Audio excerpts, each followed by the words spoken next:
Welcome to జనచరిత్ర news. నేను మీ సుందరమైన సత్యనారాయణ.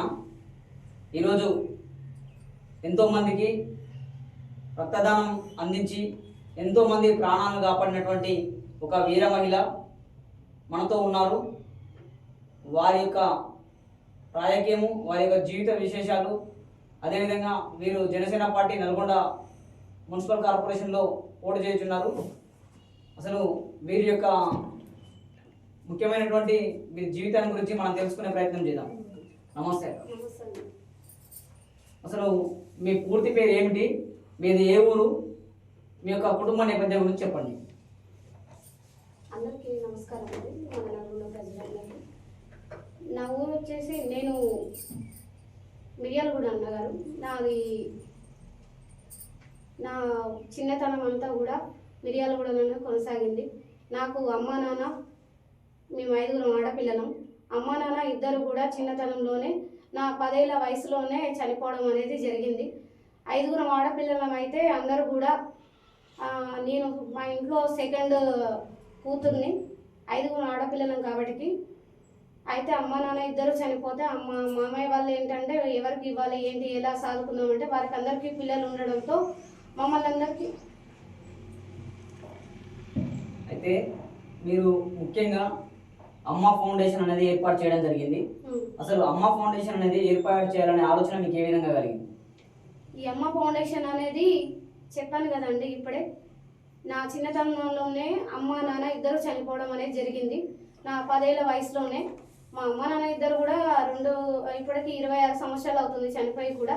మమ్మల్ని అందరూ కూడా దత్తతకి అనేది ఇవ్వడం అనేది జరిగింది. అక్కా చెల్లెలమందరం కూడా ప్రతి ఒక్కరికి కూడా నా జీవితం అనేది ఇప్పటి వరకు ఎవరికీ తెలియదు. నల్గొండ పట్టణ ప్రజలందరికీ కూడా నాకు ఇప్పుడు చాలామంది కూడా అక్క అంటే రేఖక్క ఒక్కటి మాత్రమే తెలుసు. నా లైఫ్ స్టైల్ ఎవరికీ తెలియదు నల్గొండ ప్రజలకి. అలాగే నేను చిన్నతనం నుంచి కూడా అనాథాశ్రమంలో పెరిగాను. అలా మా అమ్మగారి గుర్తుగా నేను అనేది ఈ అమ్మ ఫౌండేషన్ అనేది ఎందుకు స్థాపించానంటే మా అమ్మగారు మా నాన్న కొట్టిన ఇప్పుడు మేము 5 ఆడపిల్లలం కాబట్టి మా నాన్నగారు ఇట్లా ఇంట్లో ఆర్థికంగా ఇబ్బందులు అవి ఇవి జరిగినప్పుడు మా అమ్మగారిని కొడితే మా అమ్మ కిరోసిన్ పోసుకొని చనిపోవడం అనేది జరిగిందండి నా లైఫ్లో. అలాంటి టైంలో మా అమ్మగారికి వాళ్ళ పేరు మీద మీరు అమ్మ గుర్తుగా అమ్మ ఫౌండేషన్ ఏర్పాటు చేయడం జరిగింది. అలాంటి అంటే మా అమ్మగారు ఏంటంటే కిరోసిన్ పోసుకొని చనిపోయారు. అలాంటి బర్నింగ్ పేషెంట్స్కి నా చిన్నతనంలోనే మా అమ్మగారికి ఏ విధంగా అంటే అప్పుడు అరటైపులో పండేసి ఇలా చేశారు అంటే బర్నింగ్ పేషెంట్ని. అందుకోసం నేను అలాంటి వాళ్ళకి సేవ చేయాలని నా 9-10 సంవత్సరాల వయసులోనే నేను జీవిత లక్ష్యంగా మా అమ్మ జ్ఞాపకార్థంగా పెట్టాలని ఈ అమ్మ ఫౌండేషన్ పెట్టి సేవా కార్యక్రమాలు అనేది చేయడం అనేది జరుగుతుంది అన్నగారు. చాలా సంతోషకరమైన విషయం.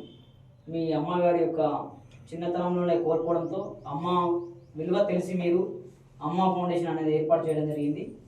అయితే ఈ యొక్క అమ్మ ఫౌండేషన్ అనేది ఏర్పాటు చేసిన తర్వాతకి మీరు ఇప్పటివరకు ఎలాంటి సేవా కార్యక్రమాలు చేశారు, ఎంతమందికి సేవా కార్యక్రమాలు చేశారు?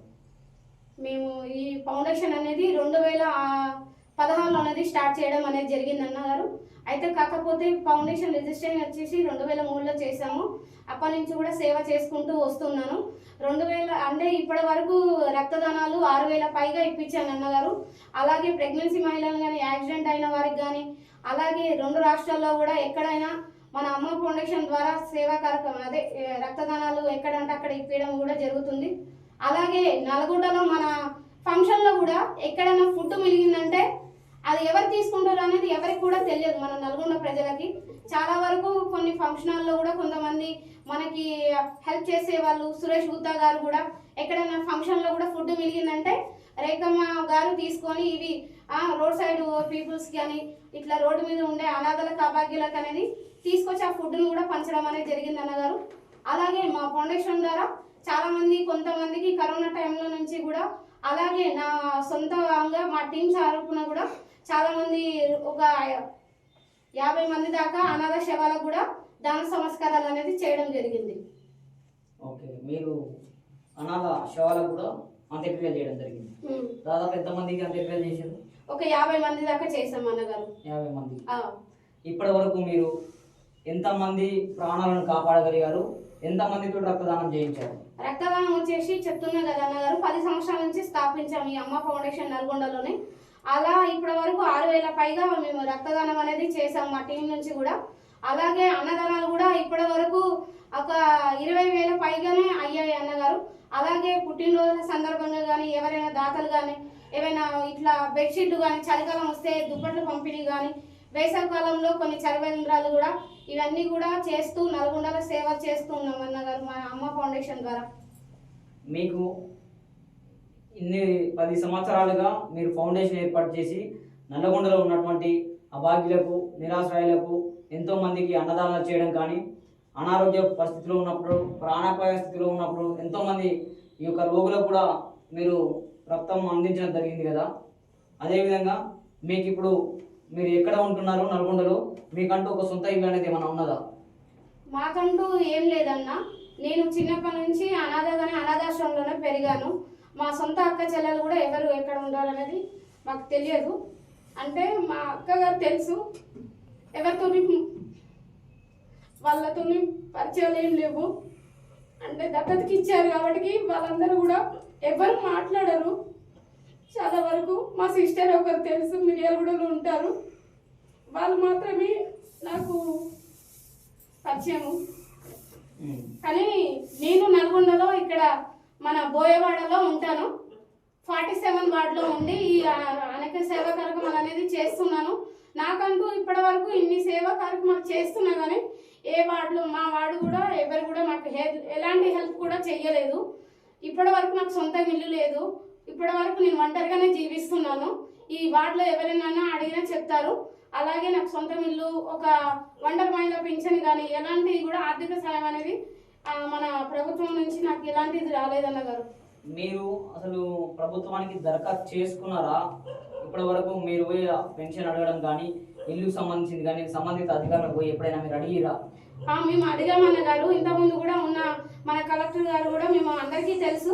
అలాగే ఇప్పుడు బ్లడ్ బ్యాంకులో మేము ఏంటంటే మన నల్గొండలో ఉన్న ఎస్పీ గారు కానీ ఎవరైనా మనం బ్లడ్ క్యాంప్స్ ఏంటంటే అమరవీరుల దినోత్సవం సందర్భంగా బ్లడ్ క్యాంప్స్ పెట్టడం, ఛత్రపతి శివాజీ కానీ పవన్ కళ్యాణ్ గారు పుట్టినరోజు సందర్భంగా, అలాగే ఎవరైనా ఇప్పుడు మన కోమటిరెడ్డి గారి కుమారుడు వర్ధంతి సందర్భంగా ఇలాంటి సేవా కార్యక్రమాలు చాలా చేస్తాము. చాలా మందిని కూడా అప్రోచ్ అయ్యాము. ఎవరు కూడా మాకు స్పందించలేదు ఈ రోజు వరకు కూడా అన్నగారు.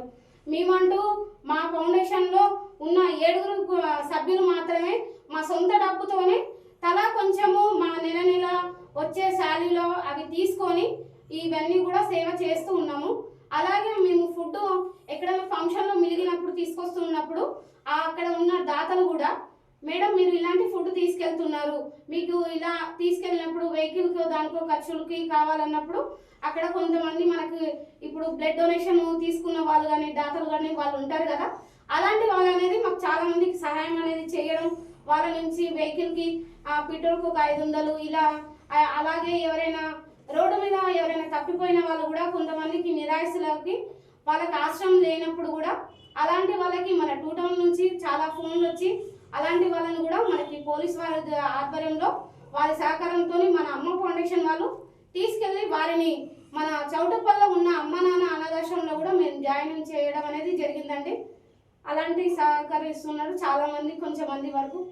అయితే మీరు ఒక అమ్మ ఫౌండేషన్ ఏర్పాటు చేసి గత 10 సంవత్సరాలుగా ఎన్నో సేవా కార్యక్రమాలు చేస్తున్నారు, అదొక భాగం. అయితే మళ్ళీ మీరు ఒక జనసేన పార్టీలోకి ఎందుకు వెళ్ళాలనుకుంటున్నారు? జనసేన పార్టీ నుంచే మీరు ఒక నల్గొండ కార్పొరేషన్లో ఇలా కార్పొరేటర్గా నిలబడ్డారని తెలుస్తూ ఉంది. జనసేన నుంచి ఎందుకు నిలబడ్డారు? అదేవిధంగా మీకు కార్పొరేటర్గా నిలబడాలనే ఆలోచన ఎందుకు కలిగింది? నేను ఒకటే చెప్తున్నానన్న, నేను చిన్నతనం నుంచే ఇలాంటిది అనాథాశ్రమంలోనే పెరిగాను. నేను చిన్నతనం నుంచి ఒంటరిగానే జీవిస్తూ ఇవన్నీ కూడా చూస్తున్నాను.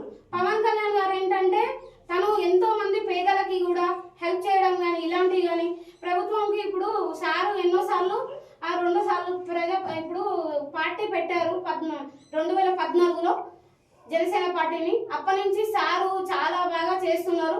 అలాగే నాలాంటి ఎంతో మంది అనాథలకు కూడా సారు తన సొంతంగా తన జీతం కూడా డిప్యూటీ సీఎం అయిన తర్వాత తన వచ్చే శాలరీని కూడా ఎంతో మంది అభాగ్యులకి అనాథలకి నాలాంటి వాళ్ళకి పంచుతున్నారు. కాబట్టి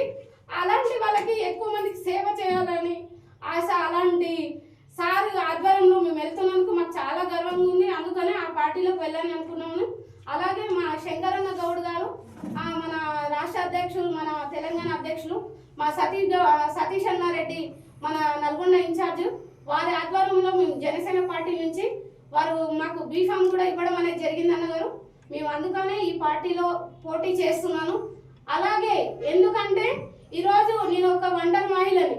ఈరోజు నాలాంటి అనాథలకి, అభాగ్యులకి నేనేంటంటే ఇప్పటి వరకు మాకు ఎలాంటి సహాయం ఎవరు కూడా, ఏ దాతలు కూడా చేయలేదు. మేము ఎక్కడ కూడా మా ఫౌండేషన్, అమ్మ ఫౌండేషన్ అనేది ఎక్కడ కూడా ఫండింగ్ అనేది కలెక్ట్ చేయలేదు. ఈ రోజు వరకు మీరు ఎంక్వైరీ కూడా చేసుకోవచ్చు ఎక్కడైనా కానీ. మా ఫౌండేషన్ని మీ అన్ని డీటెయిల్స్ మా యూట్యూబ్ ఛానల్ అన్ని లింక్స్ కూడా మీకు చెప్తాము, అన్ని కూడా అవన్నీ చూసుకోవచ్చు. అలాగే ఏంటంటే నాలాంటి వాళ్ళకి ఎంతో మందికి నేను ఒక ఇన్స్పైర్ కావాలనుకుంటున్నా. నాలాంటి ఒంటరి మహిళలు కూడా ఈరోజు ఎమ్మెల్యేగా, ఇప్పుడు కార్పొరేటర్గా పోటీ చేసే స్థానం ఇంత కల్పించిందంటే పవన్ కళ్యాణ్ గారు ఒక ఒంటరి మహిళకి మాకు చాలా ఆనందంగా ఉంది. నాలాంటి ఒంటరి మహిళకి వారు చాలా సేవలు అందిస్తున్నందుకు సార్కి నేను, అలాగే మా నల్గొండ తరఫున మా సతీష్ రెడ్డి అన్న గారికి, శంకరన్న గారికి నేను ఎంతో రుణపడి ఉంటాను. అలాగే నాకు ఒక అనాథ ఆడపిల్లనైనా నల్గొండ ప్రజలు ఎంతో, నా ఊరు ఇక్కడ కాకుండా ఒక అనాథ ఆడపిల్ల, ఒక అక్క, అమ్మ నన్ను ఎంతో మంది ఆదరిస్తారు. అలాగే రేపక్క అంటే ఏ టైంలో అయినా 24 hours బ్లడ్ కావాలన్నా, ఫుడ్ అన్నా, ఏ టైంలో అయినా 24 గంటలు నేను అందుబాటులోనే ఉంటాను. ఏదైనా ఆపద వచ్చిందంటే రేఖక్కకు ఫోన్ చేస్తే అయిపోయింది అని అలా చెప్పడం వల్ల అందరికీ నేను తెలుసు. అందుకని నా నల్గొండ ప్రజల కోసం నన్ను ఇంతగా వాళ్ళు ఎంత అభిమానిస్తారో వాళ్ళందరికీ సేవ చేసేందుకు ఈ జనసేన పార్టీలో జాయిన్ అయ్యాను. అలాగే ఈ నల్గొండ ప్రజలు, నేను చెర్లపల్లి 15వ డివిజన్ నుంచి పోటీ చేస్తున్నాను. మా చెర్లపల్లి ప్రజలందరూ కూడా ఈ ఒక్కసారి నేను మహిళగా ఇప్పుడు మన 15వ వార్డులో మిగతా అభ్యర్థులతో పాటు నేను పోటీ చేస్తున్న ఒక ఒంటరి మహిళని, మీరందరూ కూడా ఒక ఆడపిల్లని గెలిపించుకోవాలని నేను మన చెర్లపల్లి ప్రజలందరినీ కోరుకుంటున్నాను. మీ యొక్క 15వ డివిజన్లో మీరు ఇప్పుడు ప్రచారం చేస్తుంటే వారి నుంచి ఎలాంటి స్పందన వస్తుంది? ఒకవేళ మిమ్మల్ని ఒక మహిళగా వస్తున్నందుకు వాళ్ళు గెలిపించితే మీరు ఆ యొక్క 15వ డివిజన్ ప్రజలకు ఎలాంటి సేవా కార్యక్రమాలు చేస్తారు? ఒక్కటే అన్నగారు, నాకు నల్గొండ అనేది చాలా ఇచ్చింది. నేను పుట్టిన ఊరు మిర్యాలగూడ అయినా కానీ నాకు లైఫ్ ఇచ్చిందంటే నల్గొండ ప్రజలు. నల్గొండలో రేఖ అంటే అమ్మ ఫౌండేషన్ స్థాపించిన రేణుకక్క అంటారు. అలాంటిది నేను నా ప్రజలకి, నా చెర్లపల్లిలో ఉన్న ప్రజలందరికీ కూడా నేను ఒక్కటే చెయ్యాలనుకుంటున్నా.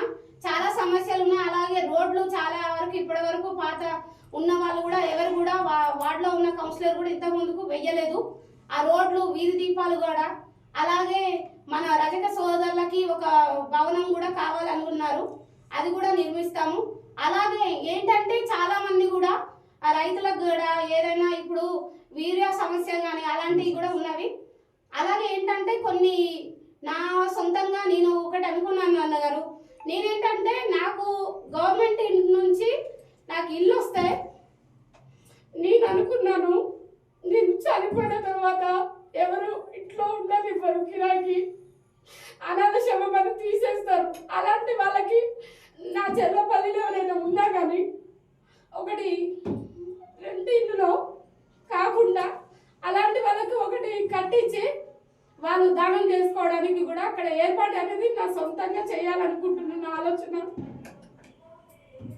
చాలా గొప్ప మనసు.